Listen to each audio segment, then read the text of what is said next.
BJP की बैठक हुई है। नेता प्रतिपक्ष राजेंद्र राठौड़ और रमेश भिदोड़ी यहां पर इस बैठक में मौजूद हैं। बीजेपी कार्यालय में पदाधिकारियों के साथ इस वक्त ये बैठक चल रही है। टोंक से सबसे बड़ी खबर है सियासी हलकों से, जहां आज टोंक के दौरे पर हैं नेता प्रतिपक्ष राजेंद्र राठौड़ और यहां पर बैठक ले रहे हैं। उनके साथ टोंक के जो प्रभारी बनाए गए हैं रमेश भिदोड़ी, वे भी मौजूद हैं। एक्सक्लूसिव और सबसे पहली तस्वीरें हैं आपकी टीवी स्क्रीन पर। इस बैठक को लेकर के जिलाध्यक्ष राजेंद्र पराना भी बैठक में मौजूद हैं। तो देवली उनियारा प्रत्याशी का कार्यकर्ता विरोध कर रहे हैं। कार्यालय के बाहर बड़ी संख्या में कार्यकर्ता मौजूद हैं और ये विरोध और ज्यादा तेज होता हुआ नजर आ रहा है। नेता प्रतिपक्ष का आज टोंक का दौरा, टोंक में उन्होंने भाजपा के कार्यकर्ताओं पदाधिकारियों के साथ बैठक की है।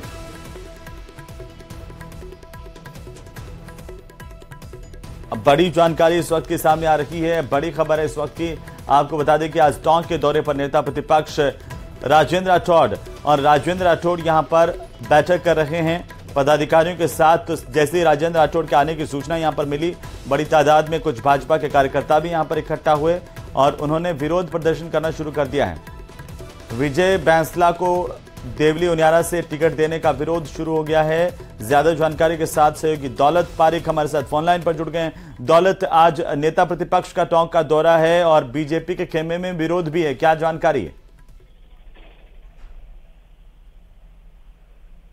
दौलत, क्या आप मुझे सुन पा रहे हैं? जी बोलिए। जी बिल्कुल, बताना चाहूंगा कि टोंक जिले की 4 सीटों में से एक सीट को प्रत्याशी घोषित कर दिया विजय बैंसला, और उसके बाद से ही विरोध लगातार बना हुआ है। कल ही बड़ी संख्या में पार्टी कार्यालय के बाहर कार्यकर्ताओं ने विरोध प्रदर्शन किया। उसके बाद में हालांकि टीम का भी गठन किया गया है, लेकिन कहीं ना कहीं डैमेज कंट्रोल के लिए आज रमेश भिदोड़ी और राजेंद्र राठौड़ टोंक पहुंचे हैं। जिला बीजेपी कार्यालय जो है, यहाँ पदाधिकारियों के साथ बैठक की है। इस दौरान बड़ी संख्या में जो विरोध करने वाले कार्यकर्ता हैं वो बाहर मौजूद रहे। बैठक संपन्न हो गई है और नेता रमेश भिदोड़ी और क्या चर्चा इस बैठक में हुई है दौलत? जी, क्या चर्चा इस बैठक में हुई है, कुछ सामने आ पाया है?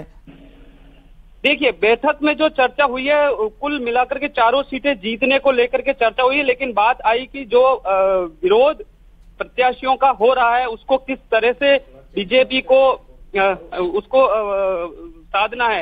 राजेंद्र राठौड़ से जब पूछा गया कि विरोध को लेकर के, तो उनका ये कहना कि पारिवारिक मामला है, समझा लिया जाएगा। लेकिन विरोध करने वाले लोग हैं, कल बीजेपी कार्यालय के बाहर पहुंचे और बड़ी संख्या में विरोध किया जी। और आज भी नजर बनाए रखिए दौलत, अपडेट लगातार लेते रहेंगे। बहुत शुक्रिया तमाम जानकारी के लिए।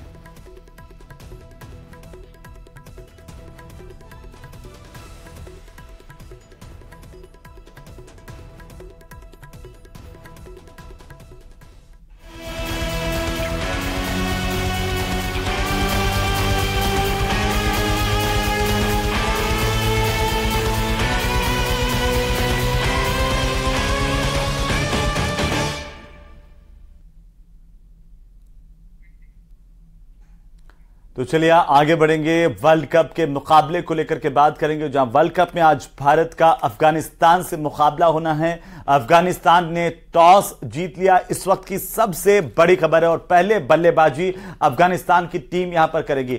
और आज भारत की टीम भी इस लिहाज से उतरेगी कि कैसे अफगानी टीम को धोया जाए और कैसे एक जीत का जो सिलसिला है उसको आगे बढ़ाया जाए। दिल्ली के अरुण जेटली स्टेडियम में यह मैच खेला जा रहा है। बड़ी खबर है इस वक्त की क्रिकेट के गलियारों से, जहां से भारत अपना पहला मैच ऑस्ट्रेलिया से पहले जीत चुका है और भारतीय टीम का कॉन्फिडेंस लेवल जो है वो काफी हाई है, जोश काफी हाई है। 2019 के विश्व कप के बाद से भारत अफगानिस्तान अब आमने सामने हैं। इस लिहाज से क्रिकेट प्रेमियों की निगाहें इस मैच पर टिकी हुई हैं। और आज सबसे बड़ी अपडेट वर्ल्ड कप के इस मुकाबले को लेकर के हम आपको बता दें, अफगानिस्तान ने टॉस जीता है, पहले बल्लेबाजी करने का फैसला किया है।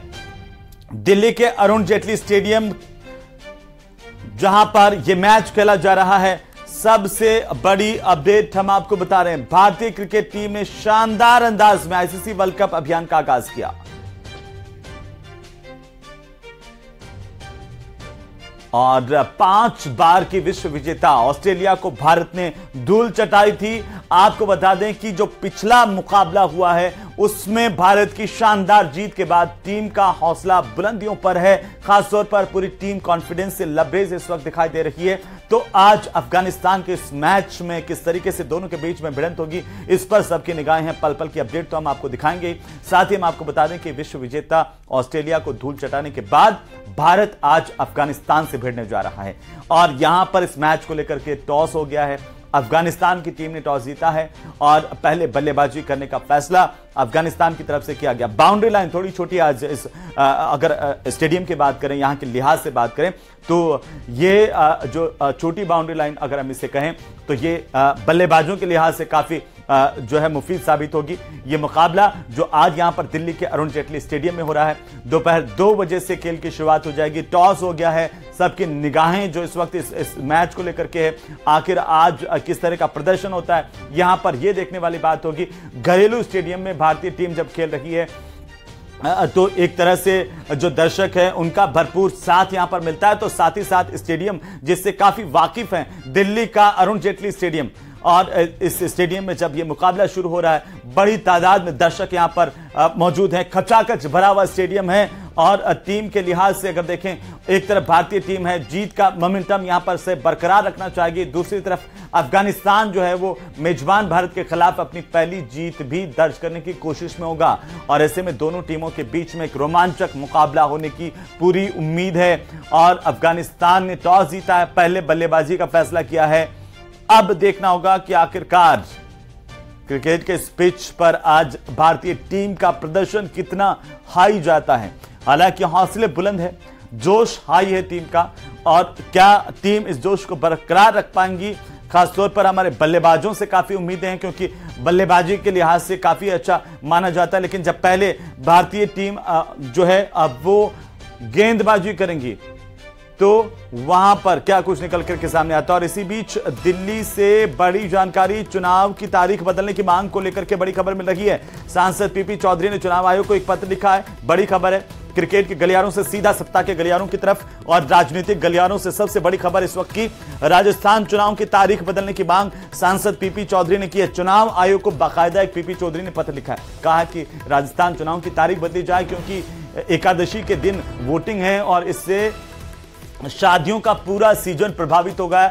लाखों लोग शादियों के सीजन से जुड़े हुए होते हैं और साथ ही साथ ये आशंकाएं जताई जा रही थी लगातार कि ऐसे में अगर उस दिन वोटिंग होती है एकादशी के दिन, 11 के दिन, तो वहां पर मतदान का प्रतिशत कम रह सकता है। लेकिन अभी जो खबर आ रही है वो खबर है, वो सबसे बड़ी खबर 23 नवंबर को, जैसा कि मैं जिक्र कर रहा था, देव उठनी एकादशी का हवाला दिया गया। बाकायदा जो राजनीतिक गलियारों से लगातार ये मांग उठ रही थी, ये चर्चाएं थी और पीपी चौधरी ने इन चर्चाओं को लेकर के अब चुनाव आयोग से मांग कर दी है कि राजस्थान चुनाव की तारीख बदली जाए। और वो तारीख इसलिए बदली जाए क्योंकि देव उठनी 11 जिस दिन मतदान होना है राजस्थान में, एक चरण में मतदान है और ऐसे में मतदान प्रभावित हो सकता है। 23 नवंबर को देव उठनी एकादशी का हवाला दिया गया है।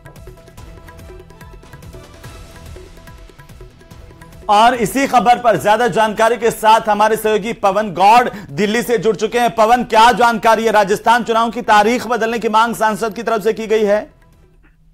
देखिए, राजस्थान के जो पाली से सांसद हैं पीपी चौधरी, उन्होंने चुनाव आयोग को पत्र लिखा है और पत्र लिखकर उन्होंने कहा है कि चुनाव राजस्थान में चूंकि 23 नवंबर को चुनाव आयोग ने वोटिंग की तिथि घोषित की है, एक ही चरण में मतदान होना है और 23 नवंबर को ही देवोत्थान एकादशी है और उस दिन हिंदू जो परंपरा जो लोग मानते हैं उसमें वहां शादियां की शुरुआत होती है। तो ऐसे में कहीं ना कहीं इससे मतदान जो है वो प्रभावित हो सकता है। बहुत सारे घरों में शादियों के फंक्शन होते हैं, तो ऐसे में कहीं ना कहीं मतदान प्रभावित होने की शंका चलती है। तो उसके चलते जो पाली से सांसद हैं पीपी चौधरी, उन्होंने पत्र लिखा है चुनाव आयोग को। उन्होंने कहा है कि इसकी जो तिथि है 23 तारीख से लेकर बदल दी जाए, उसको आगे या पीछे किया जा सकता है जिससे मतदान प्रभावित होने की जो संभावना है उसको खत्म किया जा सके। तो उन्होंने चुनाव आयोग को पत्र लिखा है, पत्र में लिखकर ये मांग की है कि 23 नवंबर से तारीख को बदल दिया जाए।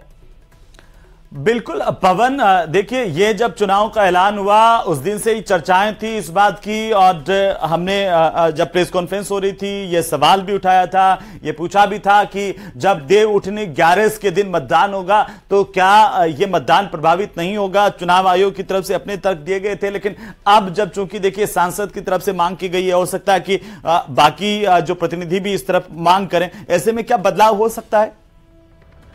देखिए ये जो चिंता है वो सबकी थी, चाहे वो आम जनता हो या जनप्रतिनिधि हो, सबकी चिंता थी कहीं ना कहीं इससे मतदान प्रभावित होने की संभावनाएं बनती हैं। अगर ऐसे किसी त्योहार के दिन या देवोत्थान एकादशी, जो कि हिंदुओं में शादियों की शुरुआत होती है, तो ऐसे दिन अगर किसी दिन मतदान रखा जाता है तो उससे मतदान प्रभावित होने की शंकाएं थी। तो उसी के चलते अब पत्र लिखा जा रहा है। लगातार ये मांग जो है चुनाव आयोग से कई सारे जनप्रतिनिधि करने जा रहे हैं। तो ऐसे में ये संभावना है कि चुनाव आयोग जो है मतदान की जो तिथि है 23 नवंबर राजस्थान के अंदर, उसको 1 या 2 दिन आगे पीछे कर सकता है, जिससे मतदान प्रभावित होने की शंका है उनको खत्म किया जा सके।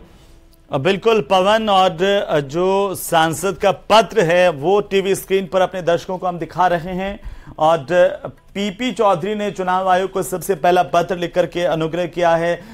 वैसे पवन, जब शादियों का सीजन शुरू हो रहा है राजस्थान के लिहाज से, और बड़ी तादाद में उस दिन शादियां हैं, उसी दिन जिस दिन मतदान होना है, ऐसे में देखिए ना केवल शादी वाले घर में इन्वॉल्वमेंट होता है शादी का, बल्कि चाहे वो बैंड वालों की बात कर लें, चाहे वो बाकी अरेंजमेंट करने वालों की बात कर लें, बारातियों की बात कर लें, रिश्तेदारों की बात कर लें, तो एक शादी में बहुत सारे लोगों का इन्वॉल्वमेंट होता है, बहुत सारे लोग उसमें सम्मिलित होते हैं। तो ऐसे में वाकई ये उनकी जो बात है अब वो इत्तेफाक रखती है कि प्रभावित हो सकता है, इससे मतदान पर असर पड़ सकता है। जाहिर तौर पर जब शादियां जब होती है तो सिर्फ उसमें एक परिवार शामिल नहीं होता है। उसमें शादियों में जो जिस घर में शादी है वो परिवार तो रहता ही है, उसके साथ उनके तमाम रिश्तेदार जो होते हैं, जान पहचान वाले होते हैं, वो कहीं ना कहीं उस शादी में शामिल होते हैं। उसके अलावा जो केटरिंग वाला है, आपने बात की जो वहाँ लाइट वाला है, जो तमाम और जो मिठाई वाले हैं, वो तमाम जो लोग हैं वो कहीं ना कहीं एक फंक्शन में कहीं ना कहीं शामिल रहते हैं।